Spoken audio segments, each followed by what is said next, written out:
The Whispering Market. In the village of Odiu, where the river crooned lullabies to the red earth and the palm trees swayed like gossiping old women, lived a woman named Ngozi. She was not a woman of many words. Her neighbors often said she moved like a shadow, gliding through life unnoticed, her head always slightly bowed, her step silent. Children watched her with wide eyes, whispering that her silence held secrets.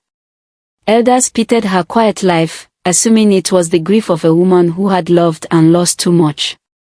But what no one knew, what no one could ever know, was that Ngozi heard voices no one else could hear. From the time she was a child, she could see and hear the spirits of the dead. They came to her like wine through dry leaves, soft, rustling, sometimes harsh, but always real. They whispered in corners. They wept behind her back. They watched from the trees, waiting. But Ngozi never told a soul. Her mother had once warned her in hushed tones, "The world does not love those who see what others cannot. Hide your eyes, child. Hide your ears. Or they will call you cursed." And so, Ngozi hid. Behind silence. Behind the ritual of her days.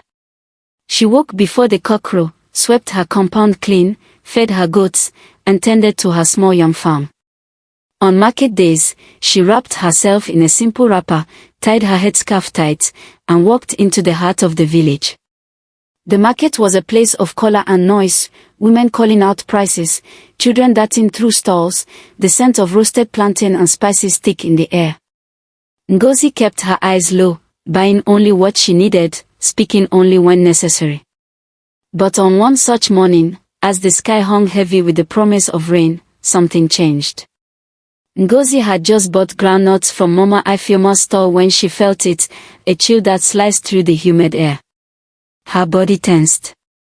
Her skin prickled. And then she saw him. A man stood across the narrow path of the market, his skin charred and peeling, his clothes blackened and clinging to his twisted frame. His eyes, though hollow, bore into hers with aching desperation. She froze. The world around her went on, bargaining, laughter, clanging pots, but to Ngozi, time had stilled. The burned man took a step forward, his voice a rasp that no one else heard. "My children," he begged. "They are alone. Help them." Ngozi's hands trembled as she clutched her basket. She should have looked away. She should have walked on. But something in his voice, something broken and human, lodged itself into her chest. "Where?" she whispered under her breath, her lips barely moving. The man's scorched hand pointed. Not to a place she recognized, but to a narrow alley that led away from the market, into the part of Odiu most had forgotten, where old walls crumbled, and sorrow had settled like dust. As quickly as he had appeared, the spirit began to fade, the embers of his form breaking into the wind. Ngozi waited until the market noise swallowed her once more. Then, as if she were simply turning toward another stall, she veered into the alley. It was darker there, the sun blocked by buildings too close together. Ngozi walked past broken clay pots, children playing in the dirt, and an old woman humming to herself. She followed the echo of the burned man's grief, letting her feet be led by instinct and spirit. And then she saw them. 2 children, no older than 10, sat huddled beside a wall. Their faces were streaked with dirt. The boy held his sister close, eyes wide with hunger and fear. A torn mat was all they had. Ngozi stepped closer. "Your name?" she asked gently. The boy looked up. "Chuka," he said. "And this is my sister, Amoka." She knelt beside them, her voice shaking. "Your father, he died in a fire." The boy's eyes welled with tears. "Yes." They said it was the cooking gas. The neighbors tried to help, but his voice trailed off. "He came to me," Ngozi whispered. "He sent me to you." The girl stirred, clutching her brother tighter. Before he left, Ngozi continued, her voice barely above the wind, "He said to tell you he loves you. That he is sorry he couldn't protect you. but he's watching. He always will be. Chuka began to cry. Quiet, stifled sobs that shook his small frame. Ngozi sat with them until the sun shifted. She gave them the bread she had bought, then asked the neighbor nearby if they could stay until she found help. The woman, though reluctant at first, agreed after Ngozi pressed a few naira into her hand. As Ngozi walked away, she felt something lift from the air. A calm, like morning fog giving way to sunlight. The man's spirit had passed on, finally at peace.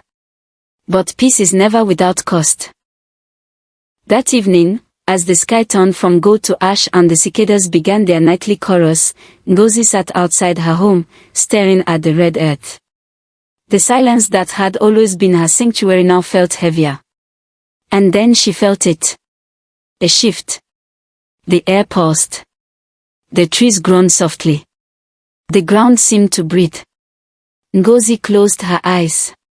One spirit had found peace, but in doing so, she had opened a door that had long remained closed, its hinges rusted with time and silence.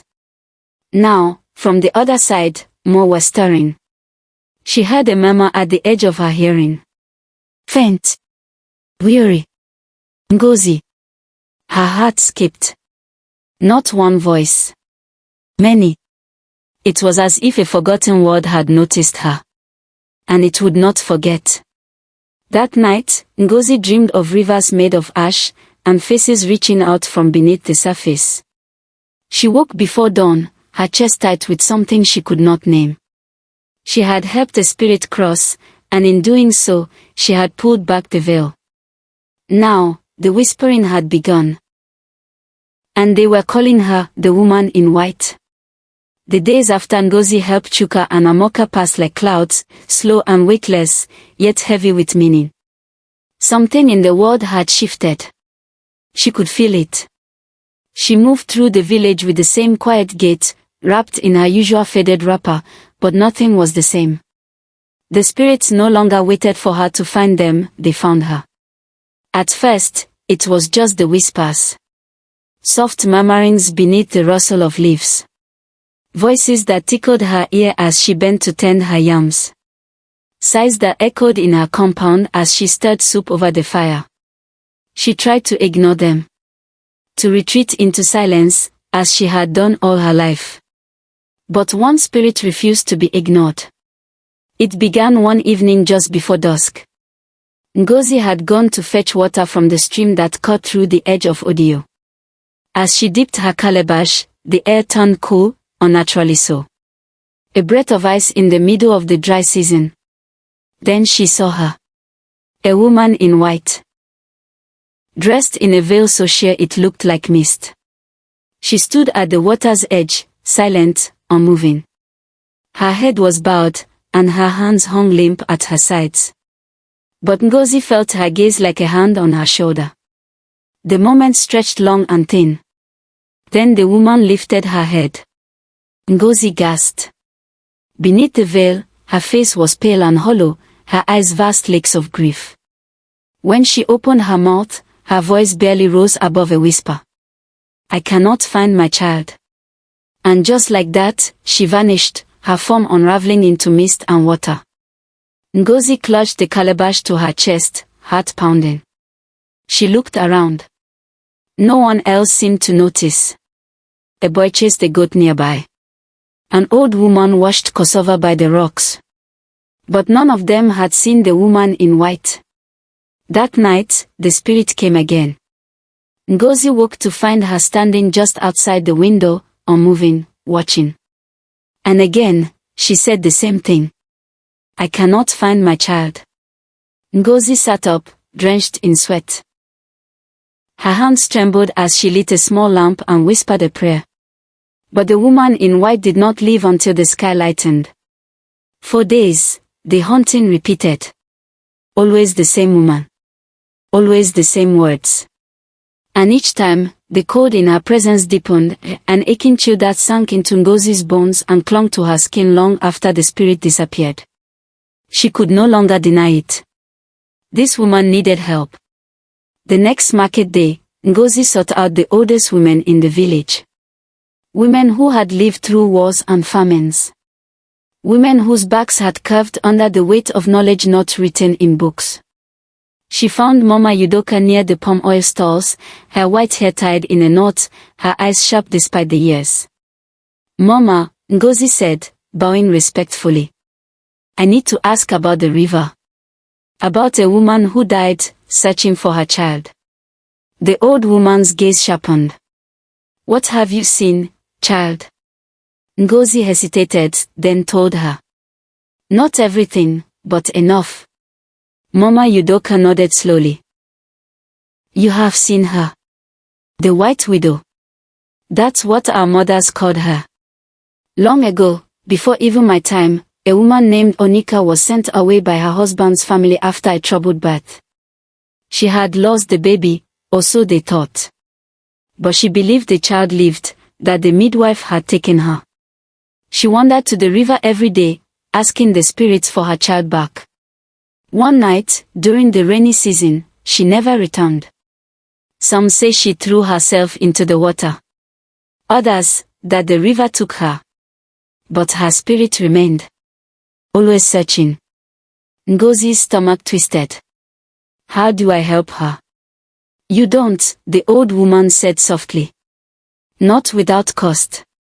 A spirit like hers carries layers of sorrow. Her grief clings like wet cloth. But if she appeared to you, then perhaps your heart is strong enough." She leaned closer, lowering her voice to a whisper. "There is a way. At the river.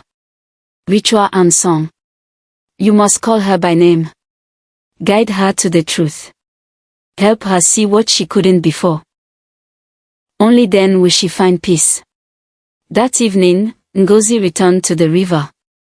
The sky was the color of blood oranges, and the breeze was thick with expectation. She carried only a small gourd of water, a white cloth, and a bell wrapped in leaves. She stood by the rocks where she had first seen the woman. "Onika," she called, her voice trembling. "Come.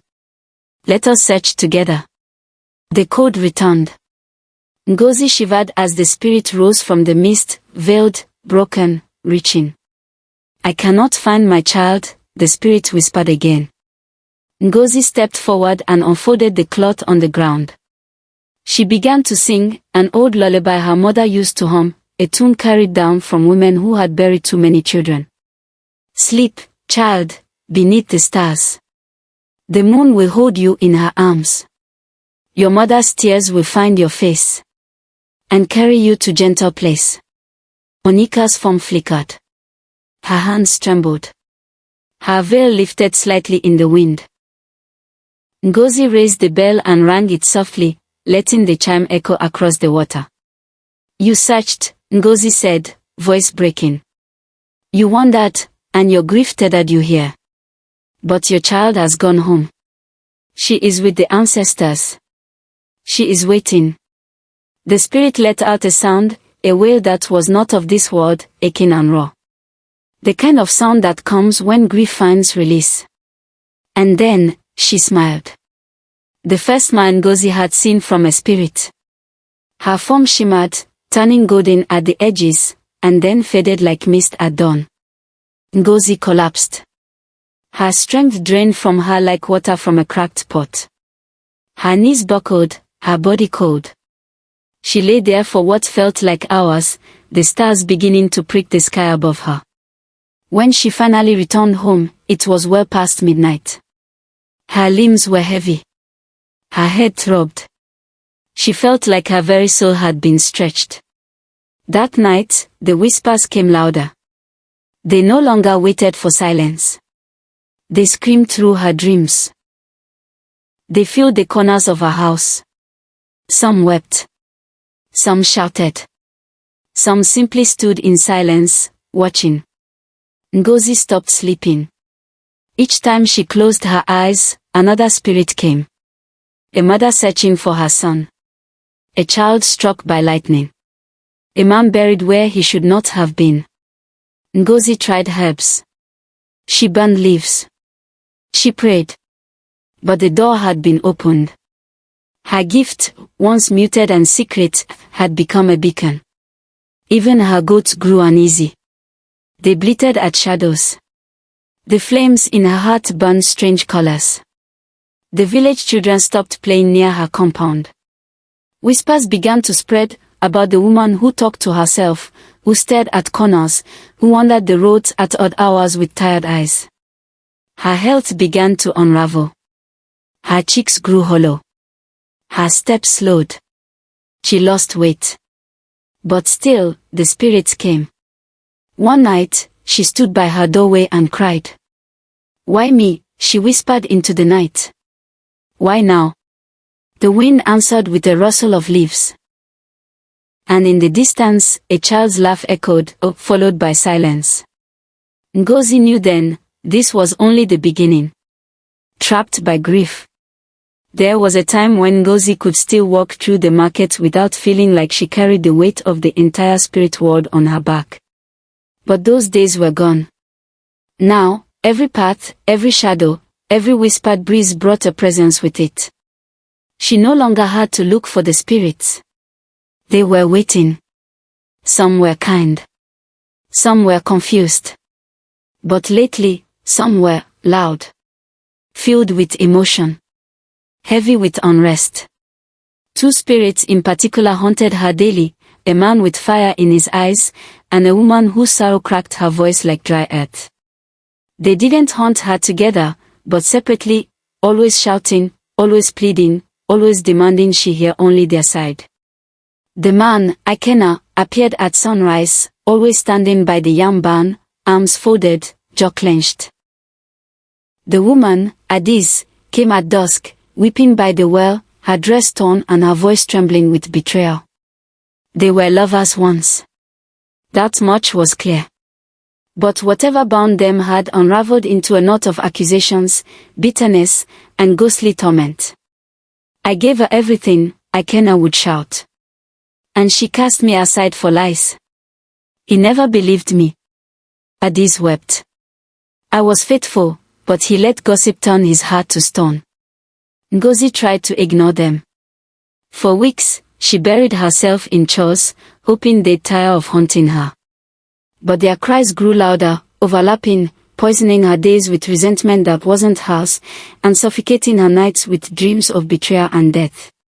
Finally, one evening, her body gave in. She collapsed beside the fire pit, her head spinning with voices. When she awoke, the room was cold, her mouth damp with sweat. And still, they stood, one on either side of her bed. "I cannot carry your pain any longer," she croaked. Adiz fell to her knees. "Then help us. Please. This pain is all we have." Ngozi sat up slowly. She could no longer pretend to be ordinary. Not when the dead kept turning to her like a priestess. Not when her heart trembled each time their stories echoed her own silent fears of being unseen, misunderstood, abandoned. She agreed to hear them. But not in fragments. At dawn, she led them both, spirit and spirit, fire and water, to the ancient baobab tree at the edge of Odio. The tree had stood longer than memory. It was said that the ancestors listened there. That truth clung to its bark and forgiveness soaked into its roots. Ngozi placed a calabash of palm wine at the base of the trunk. She sprinkled ashes from her heart to form a circle around them. Then, she knelt and began. "Speak. All of it. Not just your pain, your truth." Akena paced like a lion. "I loved her. I carved her name into the mango tree. But one day, I heard whispers. My friend told me he saw her walking with another man." Adiz's voice was brittle. "He saw me walking with my cousin from another village. I told him, but he wouldn't listen. He burned my things, drove me from his compound. And the next week, Akena growled, I was found dead. A snake in my sleeping mat. And no one believed she had nothing to do with it." Ngozi's eyes widened. "You died from the snake bite?" He nodded. "And days later, she followed." Adiz bowed her head. I couldn't live in a world where he thought I betrayed him. The silence that followed was thick with grief. For the first time, the spirits didn't speak, they wept. Ngozi took a deep breath. Your pain is real. But so is your love. You were torn apart by shadows, not by each other. She walked to the base of the tree and placed both their hands, ghostly though they were, upon the trunk. Let this tree hold your sorrow. Let its roots drink your anger. Speak now, not as enemies, but as hearts once joined. Adis turned first. Her ghostly form shimmered. I loved you, Ikenna. I always did. I wanted to grow old with you. You didn't trust me. Ikenna's eyes closed, and a single spectral tear rolled down his cheek. I was afraid. I lost you before I truly had you. Forgive me. She reached out slowly. And when their hands touched, just the barest overlap of spirit upon spirit, a golden light burst through the baobab leaves. The tree groaned, its ancient limbs rustling like applause. And then they were gone. No sound. No scream.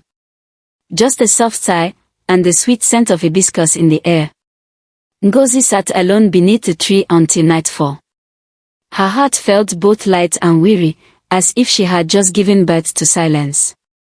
A peace settled over her. A brief, perfect stillness. But that stillness did not last. That night, the spirits returned, but not just one or two. Dozens. Some whispered. Some begged. Some screamed. Children, elders, warriors, midwives, betrayed husbands, scorned daughters. All with unfinished stories. All with open wounds. She tried to sleep. She tried to shut her ears. But their voices battered her like waves on rocks. Ngozi, help me, my baby drowned. I was murdered in the yam fields. I died in childbirth, no one named me. Her compound became a gathering place for the dead. Chickens refused to roost there. Dogs howled near her gate. The air shimmered with a presence the villagers could feel but not see. They began to speak. She walks like a woman possessed. She speaks in riddles to the wind. She has the eyes of the old gods. And they were not entirely wrong. One day, as Ngozi carried firewood through the bush, a young girl, barely 10, approached her shyly. My grandmother said you see the ones we don't. Ngozi didn't answer. The girl tilted her head. Can you ask my brother where he hid the cowries before he died? Ngozi blinked. The girl smiled sweetly, as if she'd asked whether the sky might rain. And in that moment, Ngozi understood, the living were beginning to depend on her, too. Not just for connection. But for closure. For secrets. For comfort. The door she had opened wasn't just to the dead, it was to expectation. And it was swinging wider each day.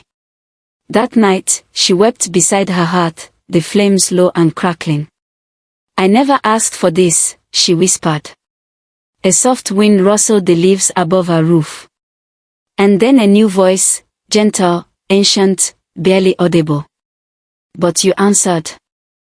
The shadow named Ikenna. The night air was still, yet oppressive. A strange hush had fallen over Odio, as if even the crickets held their breath. Ngozi sat by the hearth, her bones aching with the weight of voices that never slept. A pot of ugu soup simmered over the fire, but she had no appetite. Her eyes, once bright with curiosity, now carried shadows of things no living person should see. Then, it came. Not a voice. Not a whisper. But a presence, thick, dark, and pulsing like a storm cloud. The flames dimmed. The shadows around her hut grew long and crooked, stretching unnaturally across the walls. Ngozi turned slowly, and there, just beyond the doorway, stood a man. Tall. Gaunt. Cloaked in the kind of sadness that felt like a wound torn open. Ikenna, he said. Ngozi didn't move. The name was like a thorn. Another Ikena. No, not the lover from before. This one was colder. His spirit heavier. His gaze, accusing. Ikena, he repeated, more slowly, as if testing whether she'd forget him too. I hear you, Ngozi said softly. Why do you linger? His voice echoed strangely, not like speech but like something remembered. They buried me in disgrace. A thief. A liar. A man without a name. She swallowed hard. Were you guilty? His eyes flared. No. The air around her trembled. I was accused by men jealous of my place. I was exiled. Died with nothing but shame and the sound of my mother's weeping in my ears. My bones rot in a field where even the birds do not land. Ngozi leaned forward. Then let's find the truth. The next morning, long before the sun had risen, Ngozi left Odiu with a cloth bundle on her back and a whisper of Ikena trailing behind her. His village, Yumyuk, lay 3 hills east, nestled beside a rose-colored stream. Few from Odiu ever visited it. Old feuds and forgotten grudges kept distance between the towns. But Ngozi walked in with her chin high, her eyes alert. She asked for the elders. At first, they were cautious. Who was this woman with the faraway look and the quiet voice? But when she uttered Ikena's name, silence fell. You speak of the accused, one elder asked, his lips pursed. Why disturb old wounds? Because he still bleeds, Ngozi replied. Some scoffed. Others turned away. But one old woman, with white braids and roomy eyes, nodded. Ikena was a kind boy. Clever. Respected. Until the harvest season when the yam barn was raided and coins stolen. His rivals whispered in the ears of those who ruled. No trial. No defense. Just shame. Ngozi pressed further, asked questions, followed stories, cross-checked memories with 3 different households. She found an abandoned chest in an old shrine near the edge of the village, buried under dust and forgotten mats. Inside were letters, some from Ikena, others to him. And a faded scroll listing barn duties from the season of the theft. One name kept appearing alongside Ikena's, Obina. A wealthy man now. Untouchable. But in the records, his absence on the day of the theft was noted. Strange. Ngozi knew what she had to do. 3 days later, she returned to Odiu. She stood in the village square, just as the sun dipped low, casting golden fire across the red dust and market stalls. People gathered, curious. She had not called them. Her presence alone drew them in now. The air around her seemed to hum. I bring a story, she said. Of a man forgotten. A man wronged. And she told it. Of Ikena. Of ambition and betrayal. Of the elders in Yumuk and the scroll in the shrine. She read from the faded parchment. Showed the torn edge of the letter he had written to his mother the night before exile. She did not accuse Obina. She simply told the truth, piece by piece, like a weaver repairing an old mat. When she finished, silence settled like dust after a storm. And then, somewhere in the crowd, a woman began to weep. I knew him, she whispered. He gave my son his first job. Another voice, he once paid my debts when I was sick. And then another, he was no thief. We all knew. But we were too afraid to speak. The silence became a murmur. The murmur a wave. And in that tide of voices, something shifted. At the edge of the square, the air shimmered. And Ikena appeared, not gaunt now, but tall and glowing, the weight of shame lifted. He looked directly at Ngozi, eyes shining. You restored me, he said. And then, like morning mist, he was gone. But the crowd did not disperse. They stared at Ngozi as if truly seeing her for the first time, not just as a quiet woman or even a gifted one, but as something more. She felt it in their eyes, a mix of awe and fear. She speaks for the dead. She knows things no one else can. She walks between worlds. Children clutch their mothers. Old men remove their caps. Traders whispered prayers under their breath. And for the first time, Ngozi understood, her gift was no longer a secret. It was no longer just a burden. It was a power. And power, in a village like Odiu, could either protect you or destroy you. That night, Ngozi sat alone in her hut. No spirits came. No whispers. Just stillness. But it was not the peace she had longed for. It was the silence before something new. A new chapter. A new test. And deep in her bones, she sensed it, not all spirits would seek her help. Some might come to claim her, the spirit storm. The rain came suddenly, not from the clouds, but from within her. Ngozi stood beneath the baobab tree that had once witnessed forgiveness and peace, but now, the world around her felt fragmented. Spirits no longer came one by one. They came in torrents. Old. Young. Broken. Screaming. Some had faces contorted by rage, others twisted by grief. A few were nothing more than shadows. But all of them wanted her. Her hut had become uninhabitable. The voices followed her to the stream, the market, even into her dreams. There were moments she couldn't distinguish the living from the dead. A woman selling palm oil blinked, and Ngozi saw a charred skull beneath the skin. A boy laughing in the fields carried a ghost on his shoulders, whispering sorrow into his ear. The weight was unbearable. One afternoon, as Ngozi tried to trade cassava in the marketplace, her knees buckled beneath her. She collapsed, sending tubers rolling in all directions. Villagers rushed toward her, but then froze. She was muttering. Crying. Her hands clawed at something unseen. And then her voice pierced the air. They won't stop. They won't stop. Children clutched their mothers. An old man whispered, she's cursed. Another spat into the dust. But one figure, small and glowing, emerged from the crowd. A child, barefoot, with wide eyes and hair that shimmered like moonlight. He knelt beside her. Touched her hand. Everything stopped. The noise. The pain. The weight. Ngozi blinked through tears and saw him.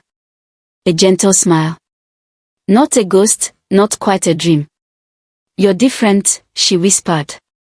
I'm only what's left when love has nowhere else to go, the child said. He leaned in close, his voice like wind through reeds. If you do not choose peace, the voices will never stop. Then he was gone. That night, Ngozi stood at the edge of her village, facing the horizon alone. She remembered tales from her grandmother, of the sacred hills of Nduka, where the spirits and sky met. It was said a spirit healer lived there, neither fully dead nor fully alive. A bridge between worlds. Ngozi didn't pack. Didn't sleep. Just walked. The journey took 3 days. Her feet bled. The spirits followed.